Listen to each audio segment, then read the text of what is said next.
दोस्तों Satpura ITI group में आपका स्वागत है। मैं आपके लिए आज एक नया वीडियो लेके आया हूँ जिसमें मैं स्लीप के बारे में बताऊँगा और रोटर फ्रीक्वेंसी और इससे रिलेटेड जो न्यूमेरिकल सवाल जो आता है उसके बारे में आज हम डिस्कस करेंगे। चलो दोस्तों आइए आज हम स्टार्ट करते हैं। स्लीप एक्चुअली होता क्या है, जैसे जो 3 फेज इंडक्शन मोटर में जो हम सप्लाई देते हैं 3 फेज सप्लाई, उस सप्लाई के कारण जो रोटेटिंग मैग्नेटिक फील्ड जनरेट होता है, जो सप्लाई हम देते हैं उसके कारण जो रोटेटिंग मैग्नेटिक फील्ड जनरेट होता है स्टेटर में, उसकी जो स्पीड होती है उसे हम क्या बोलते हैं NS, या इसे हम सिंक्रोनस स्पीड कहते हैं। सिंक्रोनस स्पीड और रोटर जो है सिंक्रोनस स्पीड पर, दोस्तों रोटर जो होता है सिंक्रोनस स्पीड पर कभी नहीं घूमता। सिंक्रोनस स्पीड से रोटर की एक्चुअल स्पीड क्या होती है, कम होती है। उसे हम रोटर की एक्चुअल स्पीड को हम NR से डिनोट करते हैं। तो दोस्तों स्लीप हम किसे कहेंगे, NS minus NR, synchronous speed और रोटर की एक्चुअल स्पीड के डिफरेंस को हम क्या कहते हैं, स्लीप कहते हैं। ये स्लीप की डेफिनेशन हो गई। यदि हम फ्रैक्शनल स्लीप की बात करें, यहाँ पर 2 प्रकार की स्लीप होती है। जैसे हम फ्रैक्शनल स्लीप, दोस्तों यहाँ पर हम फ्रैक्शनल स्लीप की बात करते हैं तो इसका फॉर्मूला यहाँ पर हो जाएगा NS minus NR upon NS। यदि हमको न्यूमेरिकल सवाल है कोई हमारे पास और हमें फ्रैक्शनल स्लीप निकालना है तो हमें ये फॉर्मूला यूज करना पड़ेगा NS minus NR upon NS। और यदि हमें परसेंटेज स्लिप निकालना है, परसेंटेज स्लिप निकालने के लिए हम यहाँ पर NS minus NR upon NS into 100 कर देंगे यहाँ पर। तो दोस्तों समझ में आ गया स्लिप क्या है, स्लिप का डेफिनेशन, फ्रैक्शनल स्लिप और परसेंटेज स्लिप। इसके बाद हम आते हैं रोटर फ्रीक्वेंसी। दोस्तों इसके पहले वाले वीडियो में मैंने जो बताया था सप्लाई फ्रीक्वेंसी के बारे में, सप्लाई फ्रीक्वेंसी अलग है और रोटर फ्रीक्वेंसी अलग है। जैसा कि अभी हम पढ़ रहे हैं 3 phase induction motor. Induction motor इसका नाम क्यों है, क्योंकि इसके रोटर में AC का EMF जनरेट होता है और AC में क्या होता है, फ्रीक्वेंसी। मीन्स रोटर में जो AC का EMF जनरेट होता है उसकी फ्रीक्वेंसी को ही हम क्या कहते हैं, रोटर फ्रीक्वेंसी कहते हैं। रोटर फ्रीक्वेंसी का दोस्तों फॉर्मूला क्या होता है, रोटर फ्रीक्वेंसी इसे हम रोटर फ्रीक्वेंसी इसे हम FR से डिनोट करते हैं। FR इज इक्वल टू, इसका फॉर्मूला होता है fractional slip into supply frequency.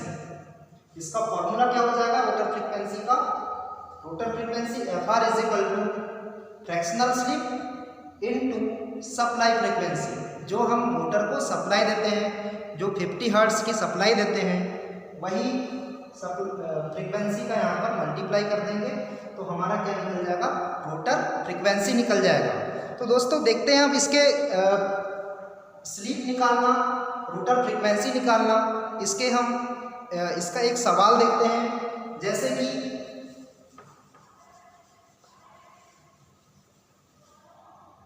आइए यहाँ पर एक हमारी 3 फेज की इंडक्शन मोटर है, एक हमारी क्या है 3 फेज की इंडक्शन मोटर है। और इसमें कितने पोल की मोटर है, ये 4 पोल की मोटर है। और इसका RPM कितना है, एक्चुअल स्पीड NR की वैल्यू कितना दिया है, मान लो 1440 RPM दिया है, रिवॉल्यूशन पर मिनट, 1440 रिवॉल्यूशन पर मिनट इसका NR दिया है। तो दोस्तों हमें इसका क्या निकालना है, 3 फेज इंडक्शन मोटर है, ये 440 वोल्ट 50 हर्ट्ज की सप्लाई से कनेक्ट है। दोस्तों क्वेश्चन समझ में आया कि नहीं, क्वेश्चन क्या है, हमारे 3 फेज की इंडक्शन मोटर है जो 1440 RPM 50 हर्ट्ज की सप्लाई से कनेक्ट है, 4 पोल की है और इसके रोटर की एक्चुअल स्पीड कितनी है, 1440 RPM है। अब हमें इसका निकालना क्या है, सवाल में पूछेगा आपको इसका सिंक्रोनस स्पीड निकालना है। सिंक्रोनस स्पीड निकालना है, NS निकालना है इसका। फिर यहाँ पर हम स्लिप कैसे निकालेंगे, स्लिप फ्रैक्शनल या परसेंटेज दोनों निकालना है, और रोटर फ्रीक्वेंसी भी निकालना है। तो चलिए दोस्तों देखते हैं ये सवाल के बारे में। तो सबसे पहले हमें क्या निकालना है यहाँ पर, NS का फॉर्मूला इसके पहले वाले वीडियो में मैंने डिस्कस किया था।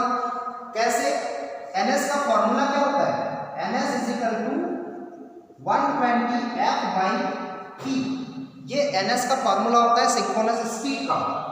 तो NS = 120, सप्लाई फ्रीक्वेंसी कितना है 50 हर्ट्ज इंटू 50 अपॉन पोल, P का मान कितना दिया है 4, तो यहाँ पर 4, ये हो जाएगा 30, इसमें मल्टीप्लाई करेंगे 30 में 50 का, तो ये NS की वैल्यू आ जाएगी 1500 RPM रिवॉल्यूशन पर मिनट। ये दोस्तों हमारा क्या निकल गया, सिंक्रोनस स्पीड निकल गया। अब सिंक्रोनस स्पीड निकालने के बाद हमें क्या निकालना है, स्लिप निकालना है। तो स्लिप कैसे निकलेगा, स्लिप का फॉर्मूला मैंने बताया था अभी, slip S = NS minus NR upon NS। तो S = NS की वैल्यू कितनी है यहाँ पे 1500 RPM, 1500 माइनस NR की वैल्यू कितना दिया है, क्वेश्चन में दिया है 1440 RPM अपॉन NS 1500 RPM। ठीक है, तो अब ये यहाँ पे हो जाएगा, इसको सॉल्व करेंगे तो ये हो जाएगा 0.04, ये आ जाएगा। और यदि इसे हम परसेंटेज में यदि निकालते हैं तो ये 4% हमारा स्लिप आ जाएगा। ठीक है, तो ये हमारा क्या निकल गया, स्लिप निकल गया। समझ में आएगा दोस्तों। सबसे पहले हमने क्या निकाला, सिंक्रोनस स्पीड निकाला। सिंक्रोनस स्पीड हमारा कितना निकल गया 1500 RPM, 1500 RPM निकला। फिर इसके बाद हमने क्या निकाला, स्लिप निकाला। Slip NS minus NR upon NS, NS की वैल्यू रखा है यहाँ पे 1500, NR की वैल्यू रखा हमने कितना 1440 RPM। इससे हमारा फ्रैक्शनल स्लिप आ गया कितना 0.04। स्लिप का कोई यूनिट नहीं होता है। ठीक है, अब यहाँ पर हमने परसेंटेज स्लिप निकाल लिया, इसमें परसेंटेज में यहाँ पर 100 का मल्टीप्लाई करेंगे तो ये आ जाएगा 4%। अब इसके बाद हमें क्या निकालना है, रोटर फ्रीक्वेंसी। रोटर फ्रीक्वेंसी कैसे निकालेंगे हम यहाँ पर, rotor frequency FR = S × F, ये इसका फॉर्मूला होता है।